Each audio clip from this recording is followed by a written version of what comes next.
एका चांगल्या उपक्रमामध्ये आपल्याला इथं यायला मिळालं, हे भाग्य लागतं. बऱ्याचदा आपल्याला असं वाटतं की आपण सहज आलो, पण ते सहज येण्यासाठी सुद्धा कुठेतरी आपल्याला बुद्धी होणं आणि ती आपल्याला झाली आणि आपण आज इथपर्यंत आलो, आज हे सगळं ऐकतो आहोत. तर हे सगळं आज बघताना ऐकताना फक्त एकच विनंती असेल सगळ्यांना की काहीतरी घेऊन जा.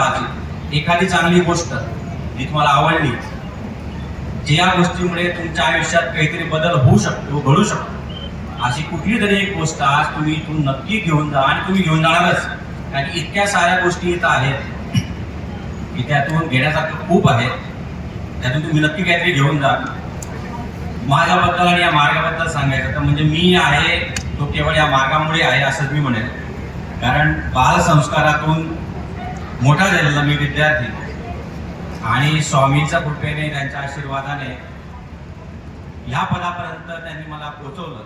आणि म्हणून मी कायम ह्या मार्गाचा स्वामींचा म्हणजे ते ऋणी राहणं म्हणजे आपण त्यांचे उपकार तर कधीच करू शकत नाही. आपण किती जन्म घेतले तरी त्यांचे जेवढे उपकार आपल्यावर आहेत ते आपण कधीच करू शकणार नाही. आणि मी कायम त्यांच्या ऋणात राहण्याचाच प्रयत्न करेन, जेणेकरून माझ्याकडून अधिकाधिक स्वामी कार्य होईल अशीच मला अपेक्षा आहे. हे का सांगतोय? बालसंस्कार म्हणा किंवा अध्यात्माचा आपल्या आयुष्यामध्ये खूप मोठा वाटा आहे. काय झालंय, कलियुग आपण ज्याला म्हणतो की कलियुगात आपण बऱ्याचदा अध्यात्मापासून थोडेसे बाहेर चाललो आणि या मार्गाचा तोच प्रयत्न आहे की आपल्याला पुन्हा त्या अध्यात्माकडे, की ज्या आपल्या पूर्वजांनी, ऋषीमुनींनी आपल्याला एक चांगला मार्ग दाखवला आहे, त्या मार्गात राहून एक चांगलं कार्य करणं. आपलं आयुष्य तर घडवायचंच आहे, पण ते आयुष्य घडवताना केवळ पैसा न करता अध्यात्माची जोड त्याला दिली तर मला वाटतं ते अधिक उत्तम आपल्या आयुष्यात राहू शकतं. त्याच्यामुळे आपण काही करताना, म्हणजे तुम्ही नोकरी करत असाल, तुम्ही शेती करत असाल, तुम्ही उद्योग करत असाल, तुम्ही अधिकारी पदावर असाल, तुम्हाला जर अध्यात्माची जोड असेल तर तुम्ही आपल्या आयुष्यात स्थिर स्थावर आणि प्रगती करणार यात कुठली तीळ मात्र मला शंका नाही आहे. कारण की अध्यात्म आपल्याला चांगल्या गोष्टी शिकवते, चांगले संस्कार, म्हणजे आपला एक्सपोज हा संस्काराचा एक्सपो आहे.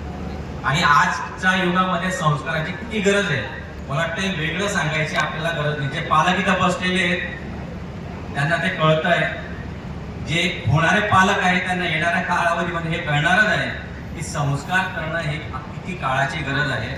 तुमचे पाल्य जर चांगले निघाले तर तुमचं आणि या देशाचं कल्याण आहे, आणि पाल्य जर खराब निघाले तर पहिले तर तुमचं काय होणार ते तुम्ही वेगळं सांगायची गरज नाही, आणि ते नंतर देशाला किती त्रास देतील हे अजून वेगळं सांगायची गरज नाही. त्याच्यामुळे उत्तम संस्कार, गुरुमाऊली जे म्हणतात की संस्कार केले तर आपली संस्कृती टिकली तर हे धर्म टिकला तर हे राष्ट्र टिकणार. म्हणून उत्तम संस्कार इथून घेऊन जाणं, हे करणं, त्याचं पालन करणं आणि येणाऱ्या पिढीवर ते करणं हे खूप गरजेचं आहे.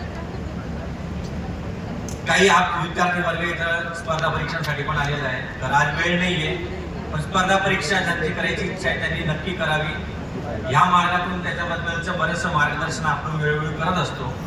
तर ज्यांची इच्छा असेल त्यांनी नक्की स्पर्धा परीक्षा, मला वाटतं स्पर्धा परीक्षांबद्दल वेगळं सांगायची गरज नाही. UPSC MPSC हा जो स्पर्धा परीक्षांचा मार्ग आहे, मी स्वतः UPSC करून 2009 मध्ये या पदापर्यंत पोहोचलो आहे आणि बऱ्याचशा चांगल्या गोष्टी या मार्गाच्या माध्यमातून माझ्या आयुष्यामध्ये घडत गेल्या. त्याच्यामुळे जर तुमची या मार्गावर निष्ठा असेल, अध्यात्मावर निष्ठा असेल, स्पर्धा परीक्षा जरूर करा. तुम्हाला रिझल्ट मिळाल्याशिवाय राहणार नाही. फक्त आपला उद्देश, आपलं ध्येय हे उत्तम असलं पाहिजे. म्हणजे आपल्याला काय करायचंय, काय नाही करायचंय हे बी आपल्याला कळालं पाहिजे. म्हणजे आता वेगळं सांगायची गरज नाही. आपल्याकडे मोबाईल सारखा एक भयंकर असा भस्मासूर जो येऊन बसलाय प्रत्येकाच्या हातामध्ये, याचा वापर आपण कसा करतो, कसा नाही करतो याच्यावर आपलं सगळं डिपेंड आहे.